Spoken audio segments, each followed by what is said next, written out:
She's not going to say it. She's not going to walk up and tell you, "Hey, I want you." But her body? It's already screaming it, if you know how to listen. A flick of the eyes, a casual hair flip, a subtle shift in posture. These aren't just meaningless gestures. They're ancient codes of attraction, rooted deep in female psychology. While most men are chasing validation with words, the Stoic man reads the language of silence. Why? Because a woman's body never lies.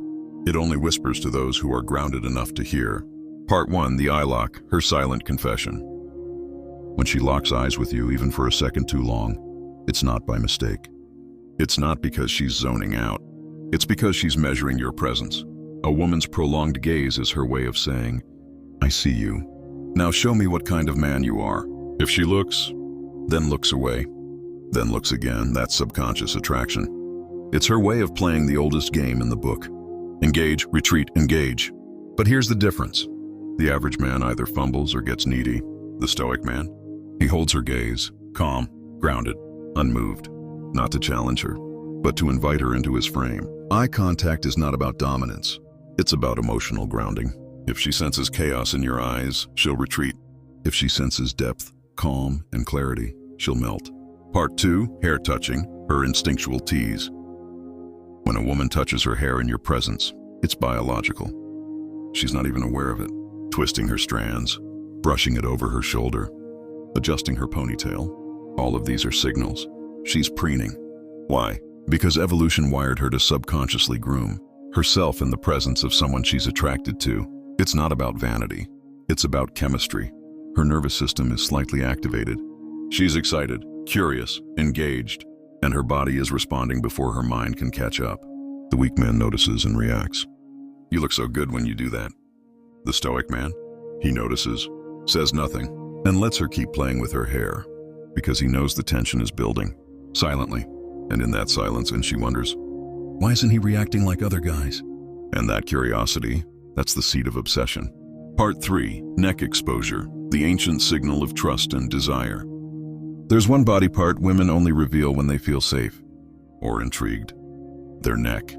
When she tilts her head to the side, when she brushes her hair to one side and exposes her neck, or even adjusts her collar to pull it down slightly. That's primal. In evolutionary biology, the neck is a vulnerable zone. To expose it means, I'm not afraid of you. I trust you. I'm open to you.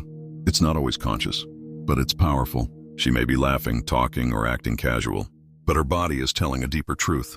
And when you see this, don't lean in. Don't rush. Don't compliment. Stay grounded. Stay silent. Let her lean into your energy. Why? Because the Stoic man doesn't chase what's already gravitating toward him. He simply lets it come closer. Part 4, lip biting, her inner storm leaking out. She's talking to you, smiling, and suddenly, she bites her lip. Most men think it's just a habit, but a Stoic man knows. This is her body leaking her emotional tension. When a woman feels a rush of desire, and she's trying to suppress it, her body finds a safe release point. And that's often through lip biting. It's sensual. It's primal. It's subconscious. She may not even know she's doing it. But her nervous system is trying to regulate the heat rising inside her. What do average men do? They point it out. They joke. They get too excited. What does the Stoic man do? Nothing. He remains calm, centered, watching her lose composure slowly, because he understands. If a woman bites her lip around you, she's trying to restrain a feeling she doesn't fully understand yet. Let her wrestle with it. Part 5, close proximity, the silent invitation. A woman who's not interested will always keep her distance. But if she moves closer, if she finds ways to invade your space, it's intentional. She could have stood anywhere. But she chose closer. She might lean against a table near you, sit a little too close, brush against your arm as she walks by. And here's the key. She won't apologize. Why? Because her body wants your attention even if her words never say it. To the unaware man, this seems like coincidence. But to the Stoic man, it's confirmation. The closer she gets, the more she's saying, I feel something around you, and I want to feel more. But here's the twist. If you act on it too soon, she'll pull back. If you remain unmoved, grounded in your stillness, she'll test again and again until desire turns into surrender. Part 6, voice shifts, her hidden softness emerging. You're in a conversation, and suddenly her voice becomes softer, slower, almost melting. That's not just comfort. That's feminine polarity awakening in your presence. Her body is reacting to your masculine energy by becoming gentler, more receptive. Her pitch drops. She laughs more freely. She stretches her words longer. Why? Because she's mirroring the calm power she feels from you. And here's the truth. If you break your composure and start performing, entertaining, trying to impress, her softness disappears. But if you stay grounded, listening, allowing space between words, she goes deeper into her femininity. And that space, that gap, becomes the magnet that draws her in further. Part 7, sudden playfulness, her walls dropping. Out of nowhere, she teases you, makes a playful jab, or gives you that half smile, that sparkle in her eyes, like she's challenging you. This isn't immaturity, it's instinctual attraction. When a woman feels safe and excited in a man's presence, she becomes childlike, playful, spontaneous, free. That's her testing you, not logically, but emotionally. She wants to know, can you handle me? Will you get flustered? Can you play without losing your frame? If you get defensive, you fail. If you become overly reactive, she pulls back. But if you smirk, stay composed, respond with stillness and depth, she's hooked. Because your ability to contain her chaos with calm makes you different. That's what women crave. Not control, but containment. Because the Stoic man doesn't chase what's already gravitating toward him. He simply lets it come closer. Part 8. Unnecessary touch, the boldest signal. She taps your shoulder. She adjusts something on your shirt. She finds excuses to make contact. And the key word is excuses. Because women don't touch what they don't desire. Every light brush, every playful nudge is her way of saying, do you feel this too? Touch is the oldest form of communication, long before language. So when she initiates it, especially subtly, it's primal. The Stoic man doesn't react. He doesn't rush. He lets the tension build. Why? Because the moment you over-validate, the moment you chase that contact, the magic dies. Let her touch you. Let her wonder why you didn't lean in. Let her initiate again. That's when she begins to question herself. And that questioning becomes obsession. Part 9. Prolonged eye contact. Her guard is collapsing. There's eye contact, and then there's the kind that lingers just a second too long. When a woman looks at you, then holds your gaze, then looks away, then looks back again, she's not just looking at you, she's trying to feel you. This is one of the most ancient courtship signals. Across all cultures, across all ages, a woman's eyes betray her soul. That second glance, that's not coincidence.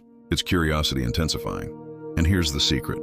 If you hold the gaze without flinching, if you stay calm, grounded, relaxed, even a little mysterious, she spirals, because eye contact is unspoken intimacy. And if she feels safe under your gaze, if she senses no neediness, no rush, no hunger, just calm masculine presence, her inner guard starts to crumble. She begins to imagine, and in that imagination, you win her mind before her body ever follows. Part 10. Nervousness around you. Her energy is exposed. She fumbles her words. She laughs awkwardly. She touches her hair more than usual. You think she's just being weird, but that's not awkwardness. That's energy overload. You've entered her emotional space so powerfully that her body doesn't know how to regulate it. This happens when a woman starts developing unconscious desire for you, but hasn't processed it consciously, so her body reacts. Sweaty palms, fast speech, giggles, avoiding eye contact, then suddenly giving too much eye contact. She's trying to figure you out, trying to keep her cool, but inside, there's fire. And the Stoic man knows. This is the moment to pull back slightly. Let her sit in the heat. Let her miss the calm you bring. Because her nervousness is a signal, not to press forward, but to let her come forward. Final word, what a Stoic man always remembers. Desire is not built by chasing her. It's built by becoming the man she can't ignore, even in silence. Every move she makes, every sign she gives, is her feminine energy responding to yours. You don't force attraction. You don't fake confidence. You become still, grounded, masculine, and let her react. This is what Stoicism teaches. Control yourself, not others. Lead with depth, not noise. Master presence, and you master her desire. So next time you see her playing with her hair, sitting close, looking back one more time, don't get excited, don't chase. Let her drown in the question, why can't I stop thinking about him? And that, brother, is how the game is truly won.